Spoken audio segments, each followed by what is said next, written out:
नमस्कार दोस्तों, आप सभी का स्वागत है आपके अपने YouTube चैनल ट्यूशन घर ऑफिशियल पे। आज हम लोग स्टार्ट कर रहे हैं वर्ल्ड मैप की क्लास। तो पहले आपको जो चीज़ें शुरू करनी है, और ये वीडियो स्पेशली उनके लिए है जो यूपीएससी की तैयारी कर रहे हैं या फिर एसएससी के एग्ज़ाम की तैयारी कर रहे हैं या फिर किसी भी वनडे एग्ज़ाम की आप तैयारी कर रहे हैं। उन सारे लोगों के लिए ये वीडियो काफ़ी इंपॉर्टेंट रहेगा। इस वीडियो में या इस पूरी सीरीज में हम लोग कवर करने की तरफ चलेंगे इंटरनेशनल रिलेशनशिप के साथ साथ बेसिक क्वेश्चंस जो हमारे एग्जाम में आते हैं। साथ ही साथ हम लोग वर्ल्ड की मैपिंग करेंगे, पर्टिकुलर एक एक कंट्री की मैपिंग होगी उसमें, और कौन कौन से प्लेस हमारे मैप के अकॉर्डिंग इंपॉर्टेंट है उन सारी चीज़ों की तरफ हम लोग चलेंगे। तो आइए आज शुरुआत करते हैं। पहले ये देखते हैं कि कौन सा एरिया कहाँ पे है। जैसे महाद्वीप के बारे में हम लोग देखेंगे, आइलैंड के बारे में देखेंगे, कौन कौन से महाद्वीप कहाँ पे हैं। ठीक है, तो पहले देखते हैं। इस साइड में आप देख पा रहे आपको एशिया महाद्वीप दिख रहा है। ठीक है, इस साइड में आपको एशिया महाद्वीप वो पहले नंबर पे है, याद रहे एशिया महाद्वीप पहले नंबर पे। दूसरा आपको अफ्रीका महाद्वीप दिख रहा होगा, दूसरे नंबर पे है। तीसरा आपको उत्तरी अमेरिका दिख रहा होगा। चौथा आपको दक्षिणी अमेरिका दिख रहा होगा, और चौथे नंबर पे पांचवें नंबर पे आपको अंटार्कटिका दिख रहा होगा। ठीक है, अंटार्कटिका पांचवें नंबर पे है। और फिर आपको छठे नंबर पे यूरोप दिख रहा होगा। छठे नंबर पे आपको यूरोप दिख रहा होगा, और सातवें नंबर पे आप देखेंगे ऑस्ट्रेलिया महाद्वीप आपको दिख रहा है। इस तरीके से हमारे पास 7 महाद्वीप हैं। तो सातों महाद्वीप से अलग अलग क्वेश्चन भी बनते हैं। फिलहाल हम उनकी तरफ नहीं जाएंगे क्योंकि अभी हमें सारे महाद्वीप के बारे में जानना था कि कौन से महाद्वीप कहाँ पे हैं। आज जो हम लोग प्रयास करेंगे, जिस तरफ की शुरुआत करने जा रहे हैं, वो एशिया महाद्वीप की तरफ चलेंगे। ठीक है, तो एशिया महाद्वीप की तरफ चलने से पहले ये भी ध्यान रखिए इंडिविजुअल पर्टिकुलर कंट्रीज के बारे में हमें पढ़ना है। तो एशिया महाद्वीप की स्टार्टिंग से हमें शुरू करना है सार्क देशों से। जी हाँ दोस्तों, सार्क देशों से हम लोग शुरू करेंगे। तो पहली जरूरी चीज हमारे पास आ जाती है कि सार्क का फुल फॉर्म क्या है। सार्क का फुल फॉर्म आप देखेंगे साउथ एशियन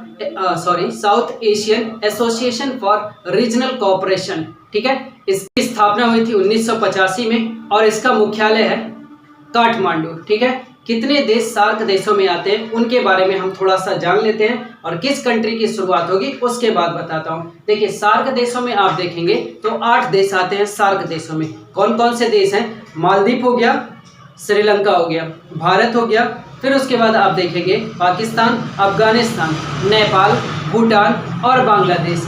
टोटल यही 8 कंट्री हैं जो आपके सार्क देशों में आते हैं। अब हमें जो शुरुआत करना है, हम पर्टिकुलर एक एक कंट्री के बारे में पढ़ते चलेंगे, साथ ही साथ हम रिलेशन जोड़ने का काम करेंगे कि इस कंट्री से कैसा रिलेशन है। पर्टिकुलर हमारा जो मेन फोकस रहेगा इंटरनेशनल रिलेशनशिप को लेके, वो भारत और उस कंट्री के साथ रहेगा। ठीक है, तो आइए दोस्तों शुरू करते हैं अपने वर्ल्ड मैप की क्लास को। पहला कंट्री जो हम लोग पढ़ने जा रहे हैं वो पढ़े हम लोग श्रीलंका के बारे में। ठीक है, तो श्रीलंका के बारे में हमें क्या क्या अध्ययन करना है, आइए चलते हैं। आपकी स्क्रीन पे श्रीलंका का मैप आ गया है, और अब हम लोग श्रीलंका के बारे में एक एक चीजें जानेंगे कि हमारे एग्जाम के पॉइंट ऑफ व्यू से क्या क्या चीजें इंपॉर्टेंट हैं। तो चलिए श्रीलंका को बहुत ही ध्यान से पढ़ते हैं। देखिए, श्रीलंका का पुराना नाम क्या था? सिलोन था। श्रीलंका का पुराना नाम सिलोन था, और ये ब्रिटेन से 4 जनवरी 1948 को स्वतंत्र हुआ था। ब्रिटेन से स्वतंत्र होने के बाद इसमें हमने देखने को पाया कि इसमें 9 प्रांत थे। ठीक है, श्रीलंका में 9 प्रांत हैं, और इन 9 प्रांत में जो प्लेस हैं सारे तो हमारे एग्जाम के लिए इंपॉर्टेंट नहीं है, लेकिन कुछ पॉइंट्स यहाँ पे हैं श्रीलंका में जो बहुत ही इंटरेस्टिंग पॉइंट्स हैं, जो कि हमारे एग्जाम में सवाल पूछे जाते हैं। तो उन इंटरेस्टिंग पॉइंट्स को हम लोग ध्यान देंगे। ठीक है, सबसे नीचे आपको दिख रहा होगा स्क्रीन पे हम्बनटोटा द्वीप, उसके पॉइंट को लोकेशन दिखाया जा रहा होगा कि हम्बनटोटा द्वीप कहाँ है। आपसे पेपर में पूछा जाता है हम्बनटोटा द्वीप कहाँ है, तो आप याद रखें हम्बनटोटा द्वीप कहाँ है? श्रीलंका में। इस पे 99 साल के लिए चाइना ने अपने कब्जे में लिया, या यूं कहें कि उधार लिया हुआ है। अभी आपने देखा होगा इसी हम्बनटोटा द्वीप पे आपने देखा होगा कि चाइना की तरफ से कुछ विस्फोटक सामग्रियां लाके पोर्ट में यहाँ पे रखी गई थी, जो कि श्रीलंकन सरकार ने उसका विरोध भी किया था, लेकिन बाद में तालमेल कुछ बातें करके उसको हटा दिया गया, फिर बातें करके उसको सॉल्व कर दिया।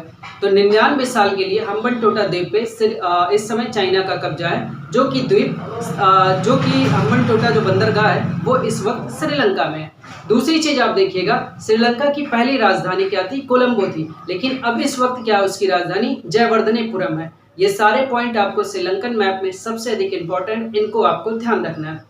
इसमें एक आप देखेंगे श्रीलंका की सबसे लंबी नदी की चर्चा होती रहती है, पेपर में पूछा जाता है श्रीलंका की सबसे लंबी नदी क्या है। तो मैप में आप लोकेशन देखते रहिए कैसे कैसे मैप में दिखाया गया है। तो श्रीलंका की सबसे लंबी नदी की अगर हम लोग बात करें तो श्रीलंका की सबसे लंबी नदी है महाबली गंगा बोलिए या महावेली गंगा बोलिए, 335 किलोमीटर ये नदी है, ठीक है। देन आफ्टर आप एकदम ऊंचाई वाले पॉइंट पे देख रहे होंगे, एकदम ऊपर पॉइंट पे एकदम आप देख रहे होंगे, वहां पे आपको दिखेगा पॉइंट पेड्रो।